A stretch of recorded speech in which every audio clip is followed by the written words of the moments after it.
जिला बालेश्वर जिला खैरा को एनएसी घोषणा करा नजिबा प्रतिवाद रे विक्षोभ तेबे बंद पालन रे अंचलर समस्त संगठन और विभिन्न राजनैतिक दल सामिल होइथिले। सकाळ 7टार अपराह्न 2टा पर्यंत खैरा बजार स्कूल कॉलेज सरकारी कार्यालय बंद रहिथिला।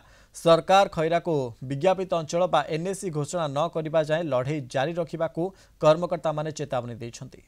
तेबे आंदोलनकारी माने ब्लॉक ऑफिस सम्मुख में सोर कोपारी रास्ता अवरोध करिथिबारु जानवाहन चलाचल बंद हो जाइथिला।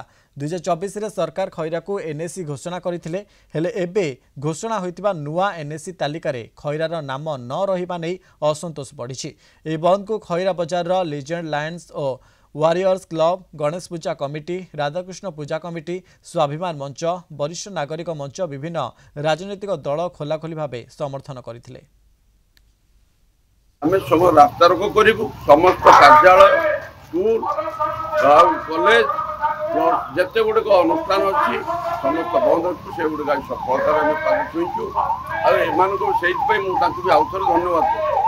या परवर्ती पर्याय कथा पचारे मत मुझे आज मात्र आरंभ है। या परवर्ती पर्याय जदि आमको आमर न्याय न मिले खैरा को एनएसी रु वंचित करा जाए या तीव्र रु तीव्रतर आंदोलन रूप रख कलेक्टेट हो भुवनेश्वर जो आवश्यक आम से जगह को सब जावाई प्रस्तुत अच्छु सब प्रकार आंदोलन करने प्रस्तुत अच्छु जेहेतु आम सहित आम राजनैतिक कौन इश्यू आम करूना आम राजनैतिक दलर मु गोटे पदवी थे सर्वदलीय आम ये आंदोलन करुचु समस्ते ये अच्छे आंदोलन आम पूर्ण मात्रा जारी रते बाट पर्यंत आम करवा पर्यंत आम लगे एवं विशेषतः आमर ये जो स्वाभिमान मंच तरफ क्रियानुष्ठान कमिटी तरफ आमर व्यवसायी बंधु मान तरफ सांबादिक बंधु मान तरफ जनसाधारण तरफ समस्त सहयोग कामना करूँ। आज सुंदर भाव में कार्यक्रम आमर